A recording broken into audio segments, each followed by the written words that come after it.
ಕೇಂದ್ರದ ಅಧ್ಯಕ್ಷರು, ಚಿತ್ರಕಲಾ ಪರಿಷತ್ತಿನ ಅಧ್ಯಕ್ಷರೂ ಆದ ಶಂಕರ್ ಅವರೇ, ವೇದಿಕೆ ಮೇಲೆ ನಮ್ಮೆಲ್ಲರಿಗಿಂತೂ ಹಿರಿಯರು 94 ಅಂತ ಹೇಳಿದ್ರು. ತಾಯಿ ಸಮಾನ ಶ್ರೀಮತಿ ಲೀಲಾದೇವಿ ಪ್ರಸಾದ್ ಅವರು,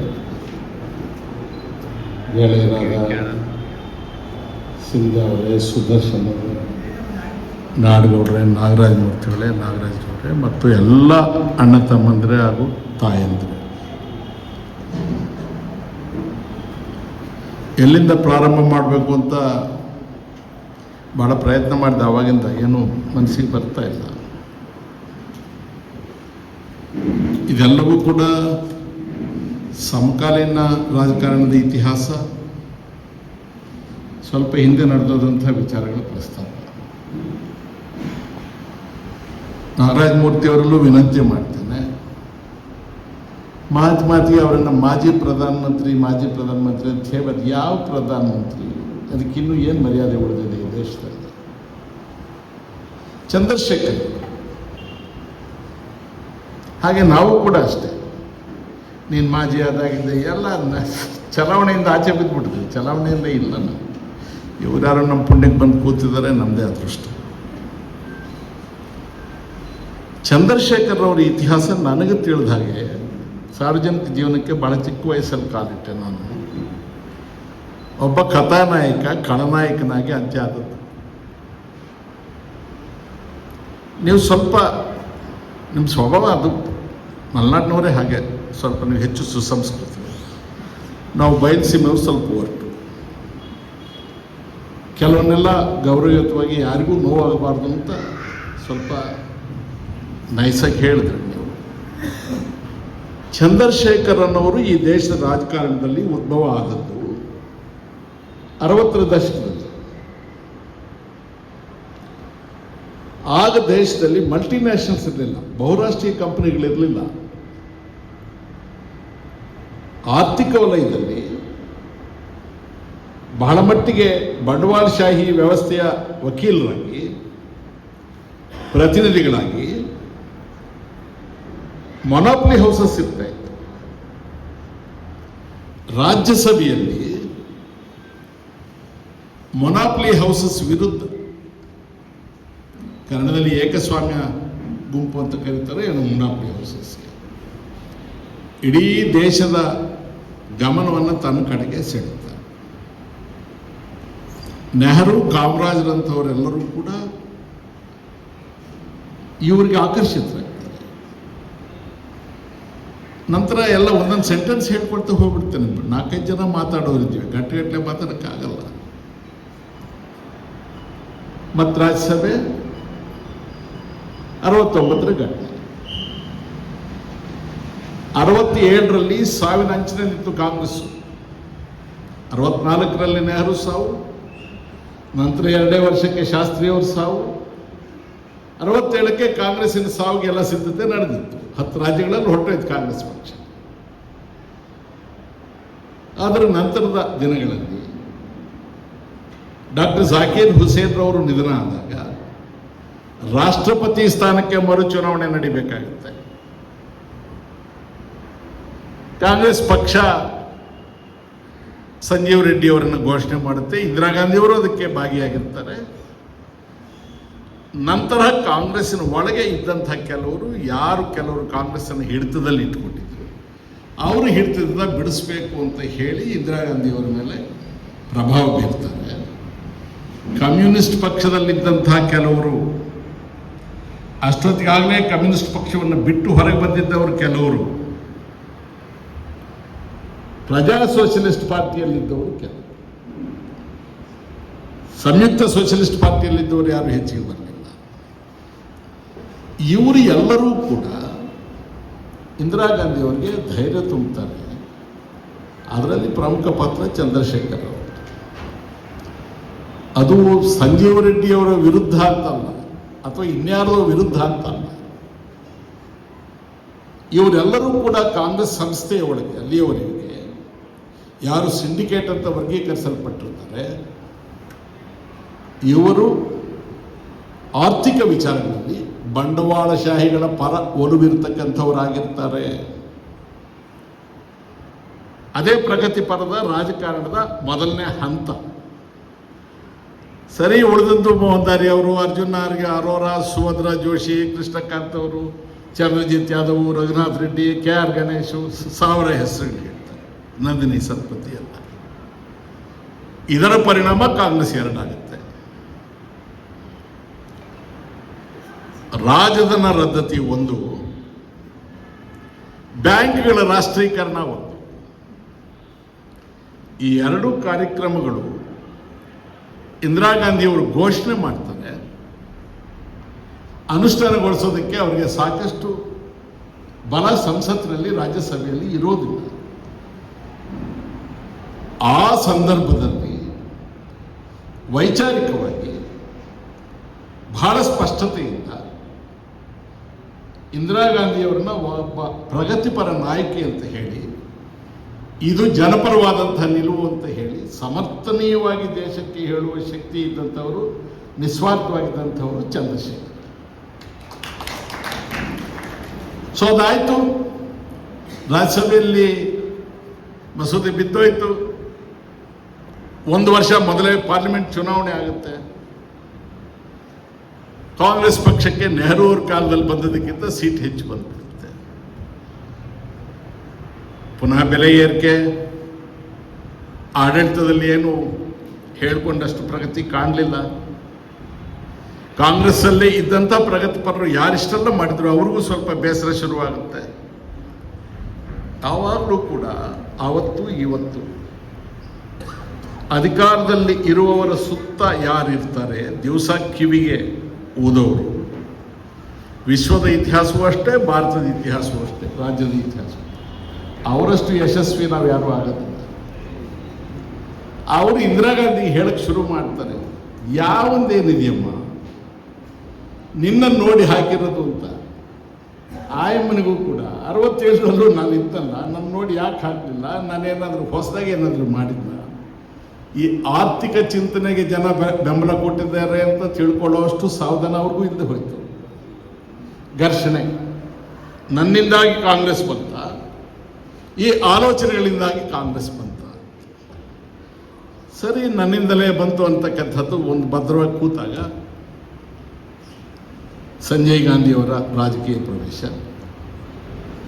ಆ್ಯಕ್ಚುಲಾಗಿ ನಾನು ಕಾಂಗ್ರೆಸ್ಸಲ್ಲಿರೋ ನಾನು ಇವೆಲ್ಲ ಹೇಳಂಗಿಲ್ಲ, ನೀವು ಹೇಳ್ಬೋದಾಗಿತ್ತು. ಬಟ್ ನನಗೇನು ತೊಂದರೆ ಏನಿಲ್ಲ, ಇನ್ನು ಆಗಬೇಕಾದ್ದೇನೂ ಇಲ್ವಲ್ಲ. ಸಂಜಯ್ ಗಾಂಧಿಯವರ ವಿಚಾರದಲ್ಲಿ ಅವ್ರು ನಡ್ಕೊಂಡ ರೀತಿ, ಹಿರಿಯರಿಗೆ ಗೌರವ ಮಾಡಿದ್ದು, ಅವರನ್ನು ಕರೆಸಿ ಮೆರೆಸೋದು, ಅವರನ್ನು ಹೊಗಳೋದು, ಇದು ಒಂದು ಹೊಸ ಇದೇ ಬಂದುಬಿಟ್ಟು. ಅದೇ ಸಮಯಕ್ಕೆ ಗುಜರಾತ್ನಲ್ಲಿ ಬೆಲೆ ಏರಿಕೆಯ ವಿರುದ್ಧ ನವನಿರ್ಮಾಣ ಸಮಿತಿ ಉದಯ. ಚಿಮನ್ಭಾಯ್ ಪಟೇಲರು ಮುಖ್ಯಮಂತ್ರಿ. ಗುಜರಾತ್ನಲ್ಲಿ ನವನಿರ್ಮಾಣ ಸಮಿತಿ ಪ್ರಾರಂಭ ಆದ ಮೇಲೆ ಬಿಹಾರದಲ್ಲಿ ಶುರುವಾದದ್ದು.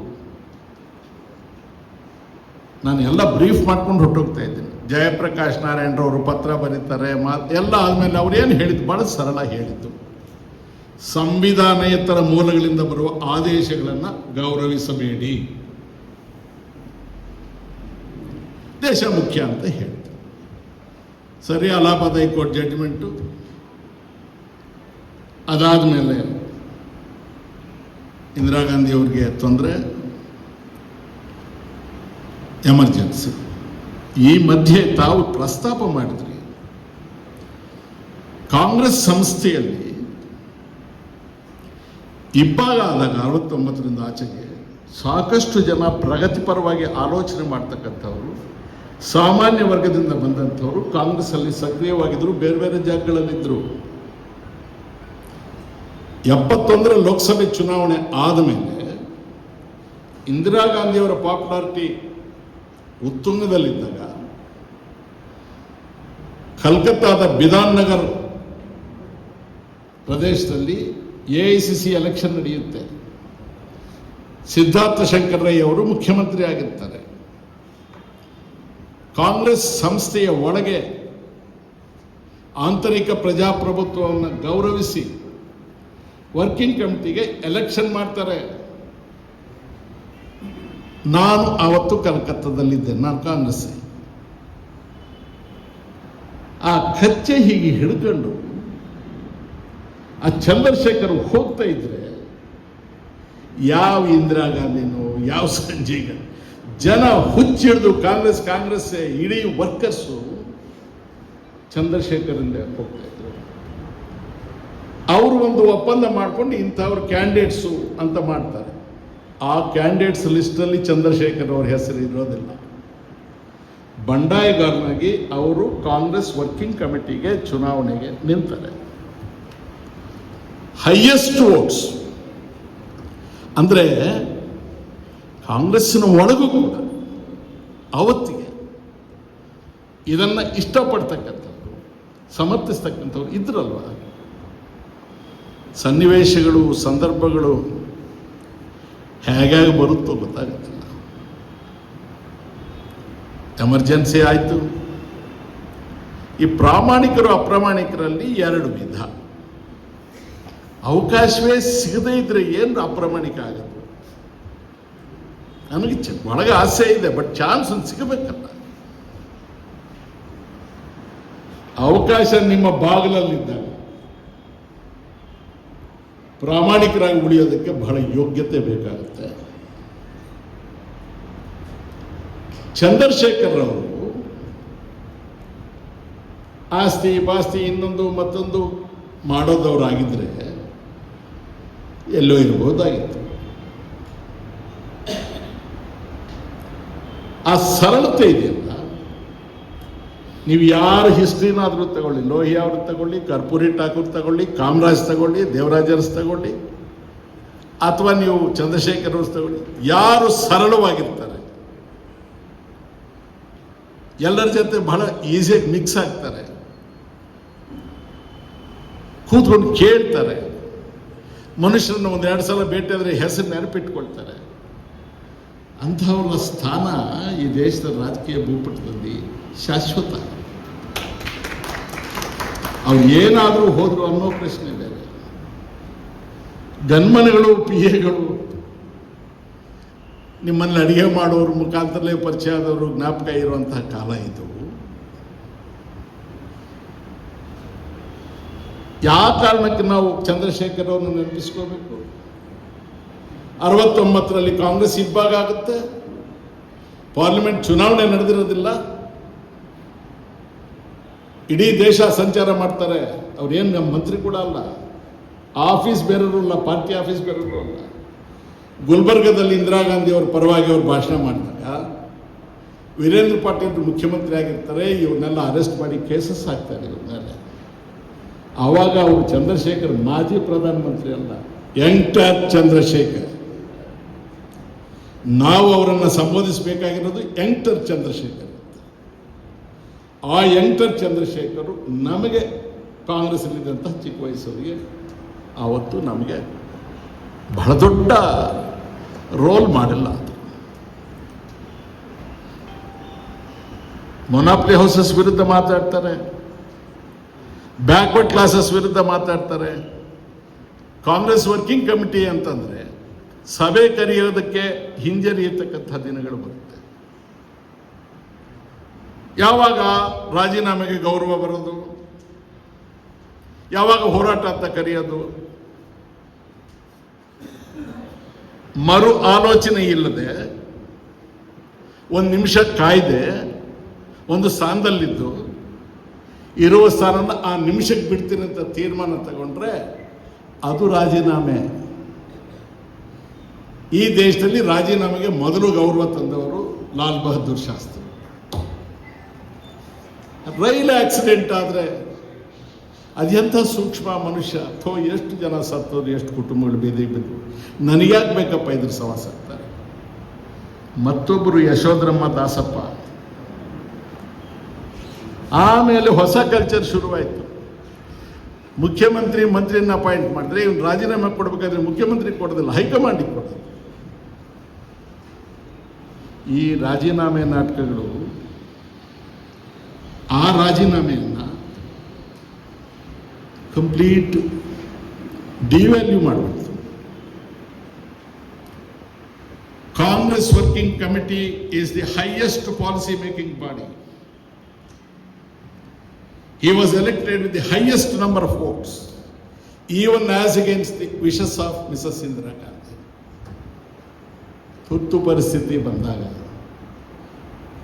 ಒಂದು ಕ್ಷಣ ಯೋಚನೆ ಮಾಡೋದು, ನೋ ನನಗೆ ಬೇಕಾಗಿಲ್ಲ ಅಂತ. ಆ ಚಂದ್ರಶೇಖರ್ನ ಇವತ್ತು ನಾವು ನೆನಪು ಮಾಡ್ಕೊಳ್ಬೇಕಾಗಿರೋದು. ಆ ಪ್ರಧಾನಮಂತ್ರಿ ಚಂದ್ರಶೇಖರ್ ಅಲ್ಲ, ನಿಮ್ಗೆ ಗೊತ್ತಿಲ್ಲಪ್ಪ. ಚಂದ್ರಶೇಖರ್ ರಾಮರಾವ್ ಕರೆಕ್ಟ್. ಯಾವ ಚಂದ್ರಶೇಖರ್? ಈ ಚಂದ್ರಶೇಖರ್.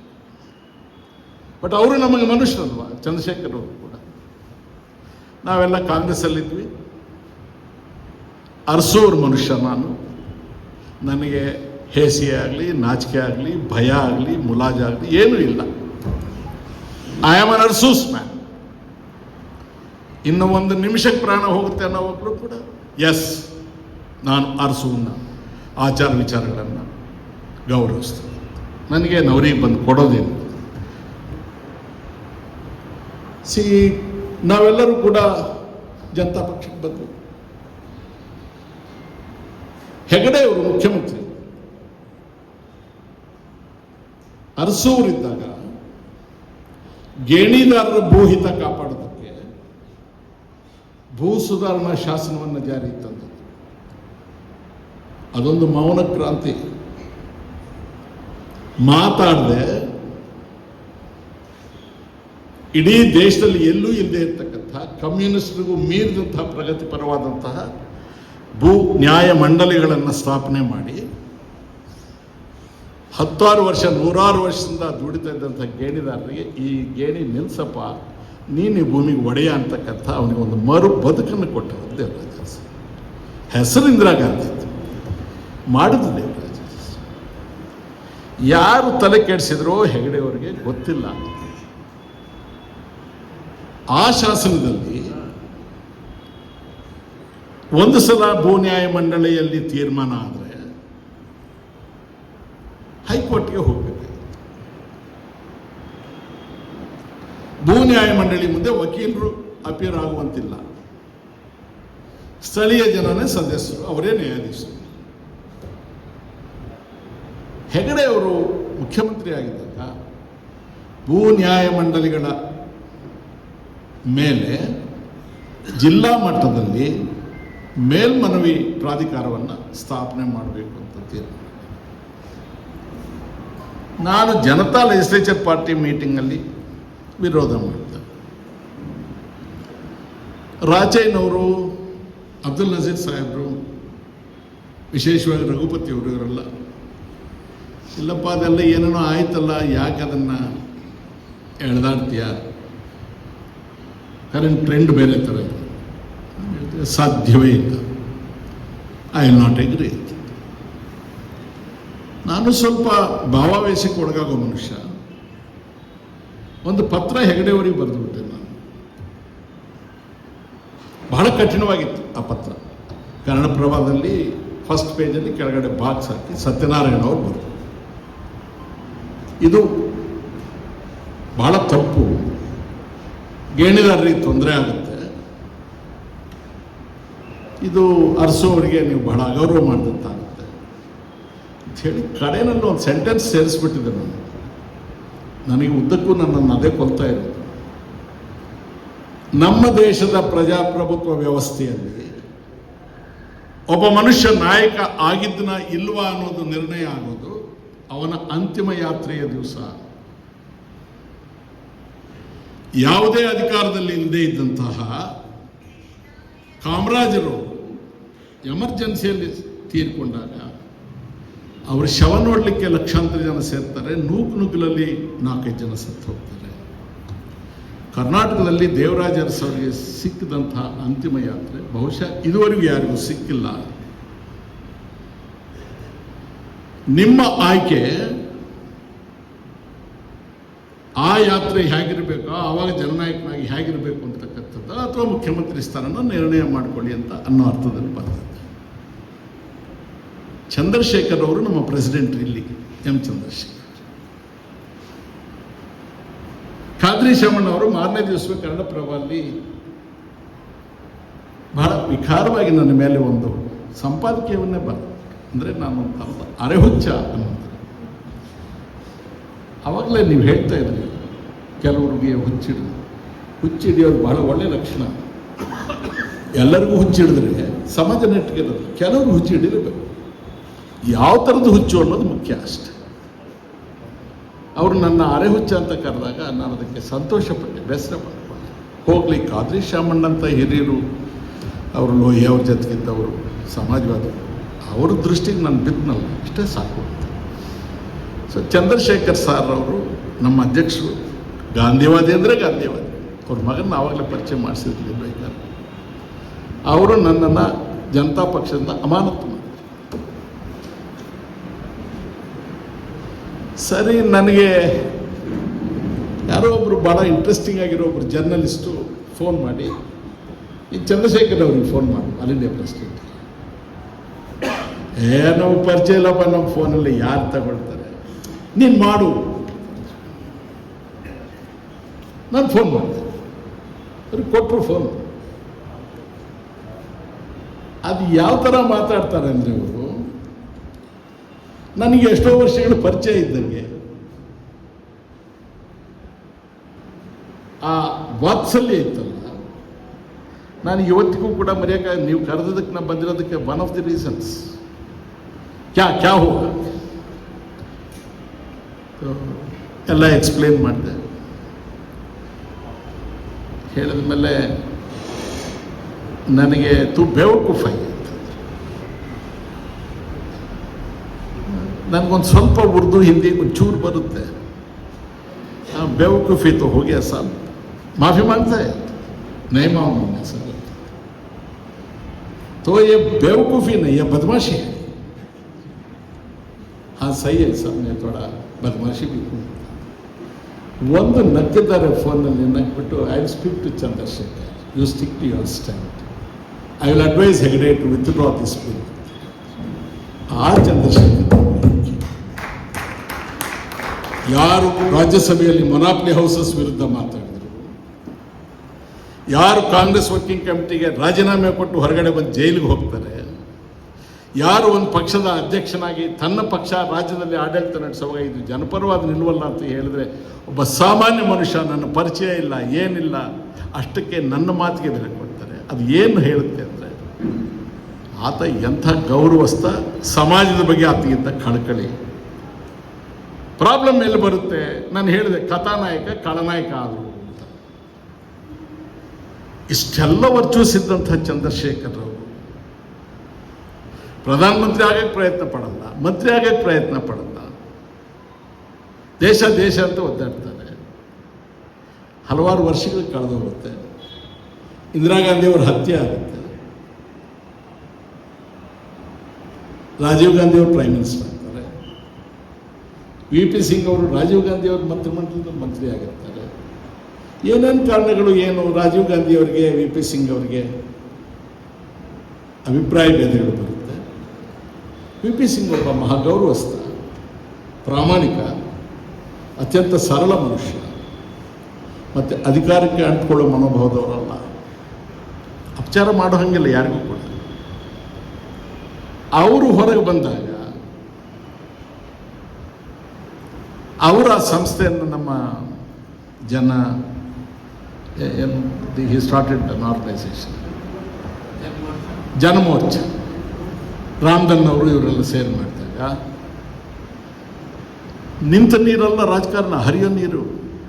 ಆ ಹೊತ್ತಿಗೆ ಇದ್ರ ಮೇಲೆ ವಿರುದ್ಧ ಇದ್ದವರು, ರಾಜೀವ್ ಗಾಂಧಿ ಮೇಲೆ ಬೇಸರ ಇದ್ದವರು, ಸ್ವಲ್ಪ ವಿ.ಪಿ. ಸಿಂಗ್ ಅವ್ರ ಕಡೆ ಅನೇಕ ಜನ ಚಂದ್ರಶೇಖರ್ ಅವರು ಹಿಂದೆ ಮುಂದೆ ಸುತ್ತಾ ಇದ್ದವರು, ಅವ್ರ ಹೋರಾಟ ನೋಡಿದವರು, ಅವ್ರ ಸ್ವಭಾವ ಇದ್ದವರು, ಇವರನ್ನ ಕರೆಸಿ ಕೂಡಿಸೋದಾಗಲಿ, ಮಾತಾಡೋದಾಗಲಿ, ಅವ್ರನ್ನ ಒಟ್ಟಿಗೆ ಸೇರಿಸೋದಾಗಲಿ ಮಾಡಲಿಲ್ಲ. ಇವರನ್ನು ಅಲಕ್ಷ್ಯ ಮಾಡ್ತಾರೆ. ಆಫ್ಟರ್ ಆಲ್ ಮನುಷ್ಯ ಯಾರಿಗಾದರೂ ಕೂಡ ಮನುಷ್ಯನಿಗೆ ಅದು ವಯಸ್ಸು ಆಗ್ತಾ ತಾನು ಅಲಕ್ಷ್ಯಕ್ಕೆ ಒಳಗಾಗಿದ್ದೀನಿ ಅಂತ ಅಂದಾಗ ಅದು ಹೇಳ್ಕೊಳಕ್ಕೆ ಆಗದೇ ಇರ್ತಕ್ಕಂಥ ಒಂದು ದುಃಖ ಇರುತ್ತೆ. ಈ ಮಾನವ ಸಹಜವಾದಂತಹ ಅವರ ಒಂದು ದೌರ್ಬಲ್ಯವನ್ನು ದುರುಪಯೋಗ ಮಾಡಿಕೊಂಡು ಎಲ್ಲಿಗೆ ತಂದು ನಿಲ್ಲಿಸ್ಬಿಡ್ತಾರೆ ಅಂದರೆ, ಯಾವ ಮೌಲ್ಯಗಳಿಗೆ ಅವರು ಹೋರಾಟ ಮಾಡಿದರು, ಯಾವುದರ ವಿರುದ್ಧ ಅವರು ಹೋರಾಟ ಮಾಡಿದರು, ಅವೆಲ್ಲರನ್ನ ತಿರ್ಚಿ ಮರ್ಚಿ ನಮ್ಮ ಗೆಳೆಯರು, ವಿಶೇಷವಾಗಿ ಮಾಧ್ಯಮದಲ್ಲಿದ್ದವರು ಬಹಳ ದಯೆ ಕನಿಕರ ಚಂದ್ರಶೇಖರ್ ಅವ್ರ ಮೇಲೆ ಇಟ್ಟು ಅವರ ಹಿಂದಿನ ಇತಿಹಾಸವನ್ನೆಲ್ಲ ಮರೆತು ಅವರನ್ನು ಒಬ್ಬ ಬಹಳ ಕೀಳು ಮಟ್ಟದಲ್ಲಿ ಜನರಿಗೆ ಪರಿಚಯ ಮಾಡಿಸಿದ್ರು. ಅಧಿಕಾರಕ್ಕೆ ಹಾತೊರೆಯುವವರಾಗಿದ್ದಿದ್ರೆ 77ರಲ್ಲಿ ಪ್ರಯತ್ನ ಮಾಡ್ತಿದ್ರಲ್ಲ. ಈ ವ್ಯಕ್ತಿಗತ ರಾಜಕಾರಣ ನಂತರ VP ಸಿಂಗ್ ಅವ್ರ ಸರ್ಕಾರ ಸಾಂದರ್ಭಿಕವಾಗಿ ಹೇಗೆ ಬರುತ್ತೆ ಸನ್ನಿವೇಶ, ನಮ್ಮಂಥವ್ರಿಗೂ ಕೂಡ ಅವತ್ತು ಸಿಟ್ಟೆ ಚಂದ್ರಶೇಖರ್. ಅವತ್ತು ಸಿಟ್ಟು ಮಾಡ್ಕೊಂಡು ಬೈದ್ಬಿಟ್ಟು ಇವತ್ತು ನಾವು ಹೊಗಳ್ಬಿಟ್ರೆ ಹೋಗುತ್ತಾ? ಯಾರೋ ಒಬ್ರು ಕೇಳಿರೋರಿದ್ರು ಕೂಡ ಅವತ್ತೇ ನಂಗೆ ಮಾತಾಡಿದೆ ಅಂತ ಕೇಳಿದ್ರೆ, ಎಲ್ಲಿ ರಾಜೀವ್ ಗಾಂಧಿ BJಪಿಯವರು ಬೇರೆ ಬೇರೆ ಮೂಲಗಳ ಮುಖಾಂತರ ಬಂದು VP ಸಿಂಗ್ ಸರ್ಕಾರವನ್ನು ಅಸ್ಥಿರಗೊಳಿಸೋ ದಿನ ಬಂದಾಗ ಇವರು ಕೂಡ ಅದರಲ್ಲಿ ಭಾಗಿಯಾಗ್ತಾರೆ. It changes the entire personality of the man. ಆಮೇಲೆ ಏನಾಯಿತು ಅನ್ನೋದು ಇತಿಹಾಸ. ಆದರೆ ನಮಗೆ ಸೌಜನ್ಯನೇ ಇಲ್ಲ. ಅವರು ಏನೆಲ್ಲ ಮಾಡಿದ್ರು ನೆನಪು ಮಾಡಿಕೊಳ್ಳೋ ಸೌಜನ್ಯ ನಮಗಿಲ್ಲ. ಹೇಗೆ ಅವರು ಬಲಿಯಾದರೂ ಹೇಳೋ ಸೌಜನ್ಯ ನಮಗಿಲ್ಲ. ಕೇರಳದಿಂದ ಡೆಲ್ಲಿವರೆಗೆ ನಡೀತಾರೆ.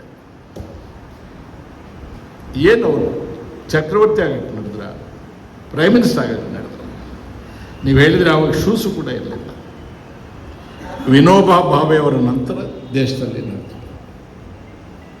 ಆ ಹಾಡು ಹೇಳೋರು ಫಸ್ಟ್ ಹೇಳಿದ್ರು, ತನು ಮನ ಶುದ್ಧಿಯಾಗಿರಬೇಕು, ತನು ಮನ ಶುದ್ಧಿಯಾಗಿರಬೇಕು ಅಂತ ಹೇಳಿದ್ರು. ನಾನು ಗಮನಿಸ್ತೀನಿ, ಏನು ಪೆಟ್ರೋಲ್ ತಗೊಂಡು ಹಾಕ್ತೀರಾ? ಶುದ್ಧಿ ಮಾಡಿದ್ದೀರಾ? ಫಿನೈಲ್ ತಂದು ಹಾಕ್ತೀರಾ? ತನು ಮನ ಎರಡು ಸರ್ವನಾಶ ಆಗೋಗ್ಬಿಟ್ಟಿದೆಯಮ್ಮ ಈ ದೇಶದಲ್ಲಿ. ನಂತರ ನಮ್ಮ ಹೆಣ್ಮಕ್ಳು ಹೇಳಿದ್ರು, ಭಾರತ ದೇಶ ನಮ್ಮದು, ಶಾಂತಿ ಗೀತೆಯನ್ನು ಹೇಳಿದ್ರಮ್ಮ, ಬರ್ಕೊಂಡ್ಬಂದಿದ್ರು. ಎಲ್ಲಮ್ಮ ಇದೆ ಅದು? ಎಲ್ಲಿದೆ?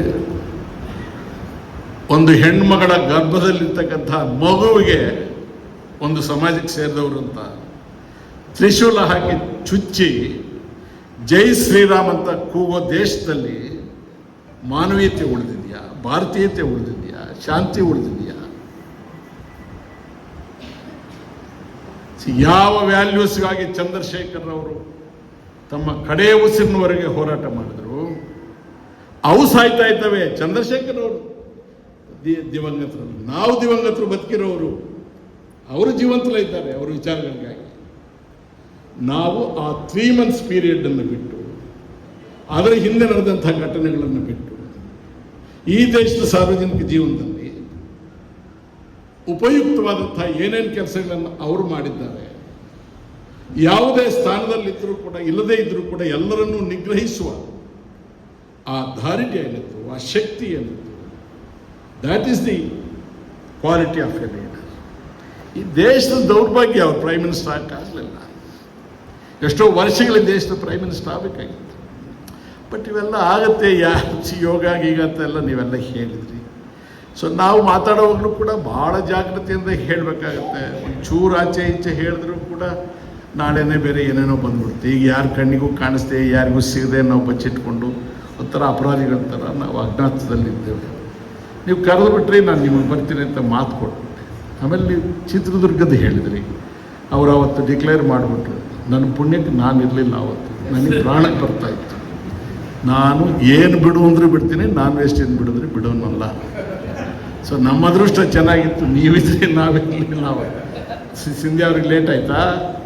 ಅವತ್ತು ಚಿತ್ರದುರ್ಗದಲ್ಲಿ ಚಂದ್ರಶೇಖರ್ ಜಿ ಅವರು ನೀವಿದ್ರ ಅವತ್ತು? ನಿಮ್ಮದು ಅದೃಷ್ಟ. ಅಂಥ ಮನುಷ್ಯ ಪಟೇಲ್ ಹೇಳಿದ್ರಿ, ಭಾಳ ಖುಷಿ ಆಯಿತು. ಯಾರು ಪಟೇಲ್ನ ನೆನೆಸ್ಕೊಳ್ಳೋದಿಲ್ಲ. ಒನ್ಸ್ ಅಗೇನ್ ನಮ್ಮ ಫ್ರೆಂಡ್ಸು ಅವರನ್ನು ಬಹಳ ವಿಕಾರವಾಗಿ ಸಮಾಜಕ್ಕೆ ಪರಿಚಯ ಮಾಡಿದ್ರು. 2 ನಿಮಿಷದಲ್ಲಿ ಮುಗಿಸ್ಬಿಡ್ತಾರೆ. ಒಂದು ಕ್ಯಾಬಿನೆಟ್ ಮೀಟಿಂಗಲ್ಲಿ ಯಾರೋ ಒಬ್ಬ ಇಂಜಿನಿಯರ್ದು ಅವನು ಡಿಸ್ಮಿಸ್ ಮಾಡಬೇಕು ಅಂತ ಬರುತ್ತೆ. ನಮಗೆ ಹೇಳಿದ್ದು, ನಾನೇನು ಇರಲಿಲ್ಲ ಕ್ಯಾಬಿನೆಟ್, ಸಿಂಧ್ಯಾ ಅವರಿದ್ದರು, ಅವ್ರು ಹೇಳಬೇಕು ಹೌದಲ್ವ ಅಂತ.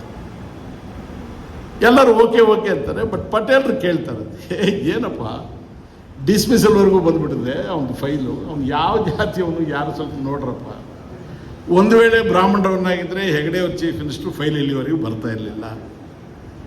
ಒಕ್ಕಲಿಗನಾಗಿದ್ದರೆ ದೇವೇಗೌಡ ಹೂತಾಕ್ಬಿಡ್ತಿದ್ದ ಅಲ್ಲೇ.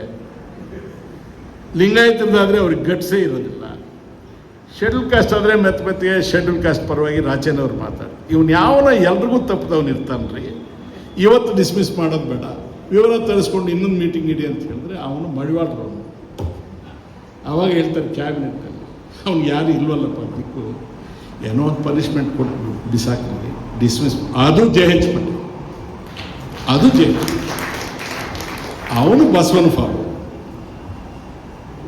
ಆತ ಬಸವನ ದಾರಿಯಲ್ಲಿ. ನಮಗೆ ಅರಸೋರ ವಿಚಾರದಲ್ಲೂ ಅಷ್ಟೇ, ಅರಸು ಇಷ್ಟು ಕುಡಿತಾರೆ ಅಂತ ಒಬ್ಬರು, ಅವ್ರ ಹೆಂಡತಿ ಇಷ್ಟ ತಗೊಳ್ತಾರೆ ಅಂತ ಒಬ್ಬರು, ಅವ್ರ ಮಕ್ಳು ಇಷ್ಟ ತಗೊಂಡ್ಬಿಡ್ತಾರೆ ಅಂತ. ಎಲ್ಲೋ ಬಿಟ್ಟಿದ್ದೀವಪ್ಪ, ಮಗಳು ಅಳಿಯ ಎಲ್ಲ ತಗೊಂಡಿದ್ದು ಎಲ್ಲಿಟ್ಟಿದ್ದಾರೆ ಗೊತ್ತೇ ಇಲ್ಲ.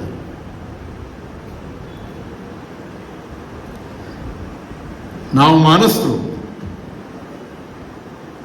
ಮಾನಸ್ಥರಿಗೆ ವಿಕಾಸದ ಸ್ವರೂಪದಲ್ಲಿ ಮಾನವತೆಗೆ ಬರದೇ ಇರ್ತಕ್ಕಂಥವ್ರಿಗಿರೋ ವ್ಯತ್ಯಾಸ ಒಂದೇ. ನಾವು ಮಾನಸರಾಗಿ ನಮ್ಮ ಮಾನ ಮುಚ್ಕೊಳ್ಳಿಕ್ಕೆ, ಮರ್ಮಾಂಗ ಮುಚ್ಕೊಳ್ಳಿಕ್ಕೆ ಒಂದಷ್ಟು ಬಟ್ಟೆ ಇಟ್ಕೊಂಡಿದ್ದೀವಿ.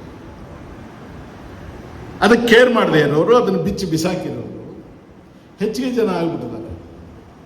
ಅವರು ಮಾತಾಡಿದ್ರೆ ಇವನ್ಯಾಕೆ ಪುಟ್ಕೋಸಿ ಇಟ್ಕೋಬೇಕು ಅಂತ ಕೀಳಕ್ಕೆ ಬರ್ತಾರೆ. ನಾವೀಗ ಮಾನ ಉಳಿಸ್ಕೊಳ್ಳೋದಕ್ಕೆ ಅವ್ರು ಕೀಳಕ್ಕೆ ಬಂದಾಗೆಲ್ಲ ಪುಟ್ಕೋಸಿನ ಗಟ್ಟಿಯಾಗಿ ಇಟ್ಕೊಂಡು ಓಡಾಡ್ತಾ ಇರ್ತಾರೆ. ಚಂದ್ರಶೇಖರ್ ಅವ್ರ ಪುಟ್ಕೋಸಿನೂ ಕೂಡ ಹಾಗೆ ಕಿತ್ತ. ಆತ ಒಬ್ಬ ಮಾನಸ್ಥ, ಆತ ಒಬ್ಬ ಧೈರ್ಯಸ್ಥ, ಆತ ಒಬ್ಬ ದೇಶಭಕ್ತ, ಆತ ಒಬ್ಬ ಬಡವರ ಪರವಾಗಿದ್ದವನು, ಆತ ನಿರ್ದಾಕ್ಷಿಣ್ಯವಾಗಿ ನಡೆಸ್ಕೊಂಡವನು. ಕಡೆಯಲ್ಲಿ ನಿಮಗೆ ಕೇಳಿ ನನ್ನಿಂದ ಏನಾಗಬೇಕು ಅಂತ ಕೇಳ್ತಾರಂದರೆ ಬಹುಶಃ ನಿಮ್ಮ ತಂದೆಯವರು ಲಕ್ಕಪ್ಪ ಗೌಡರು ನಿಮ್ಮನ್ನು ಕೇಳಿದ್ರು ಇಲ್ಲ ನಂಗೆ ಗೊತ್ತಾಗ್ತದೆ.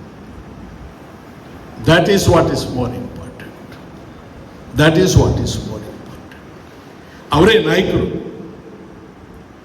ಒಂದು ಸನ್ನಿವೇಶದಲ್ಲಿ ಅರಸೂರು ಅವ್ರ ಪರ ಬೆಂಗಳೂರಿನಲ್ಲಿ ಒಬ್ಬ ಶೆಡ್ಯೂಲ್ ಕಾಸ್ಟ್ನವನು TED ಪಿಳ್ಳಯ್ಯ ಅಂತ, ಅವನು ಉಪವಾಸ ಸತ್ಯಾಗ್ರಹ ಮಾಡಿರ್ತಾರೆ ಅರಸೂರು ಚೀಫ್ ಮಿನಿಸ್ಟರ್. ನಂತರ ಅವ್ರು ಚೀಫ್ ಮಿನಿಸ್ಟರ್ ಆಗ್ತಾರೆ. ಡೆಲ್ಲಿಯಲ್ಲಿ ಕೃಷ್ಣಾ ವಾಟರ್ ಡಿಸ್ಪ್ಯೂಟ್ ಟ್ರೈಬ್ಯುನಲ್ ಮೀಟಿಂಗಲ್ಲಿ ಇರ್ತಾರೆ. ಒಂದು ಟೆಲಿಗ್ರಾಮ್ ಹೋಗುತ್ತೆ, TED ಪಿಳ್ಳೈ ಡೈಡ್ ಅಂತ. ಈ ತಮಿಳರು ಎಲ್ಲ ಟೆಲಿಗ್ರಾಮು ಇಂಗ್ಲೀಷ್ ಆ ಥರ ಅರಸೂರು ಎಲ್ಲ ತಿಳ್ಕೊಳ್ತಾರೆ, ಅವನೇ ಅಲ್ವಾ ಪಿಳ್ಳೈ ಅಂತ. ಕೃಷ್ಣಾ ವಾಟರ್ ಟ್ರೈಬ್ಯುನಲ್ ಮೀಟಿಂಗನ್ನು ಬಿಟ್ಟುಬಿಟ್ಟು ಸೀದಾ ಬೆಂಗಳೂರಿಗೆ ಬಂದು TED ಪಿಳ್ಳೈ ಮನೆಗೆ ಹೋಗಿ ಒಂದು ಗಾರ್ಡನ್ ನನಗೋಸ್ಕರ ಒಂದು ದಿವಸ ಇವನು ಉಪವಾಸ ಸತ್ಯಾಗ್ರಹ ಮಾಡಿದ ಅಂತ ಹೇಳಿ. ಅವ್ರಿ ನಾಯಕರು.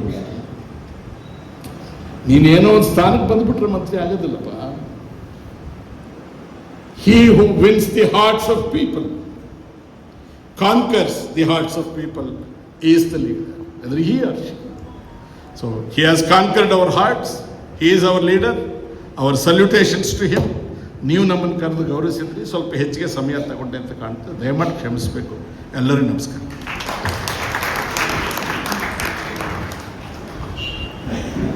ಧನ್ಯವಾದಗಳು ಸನ್ಮಾನ್ಯ ರಮೇಶ್ ಕುಮಾರ್ ಅವರಿಗೆ. ಈಗ ತಮ್ಮನ್ನು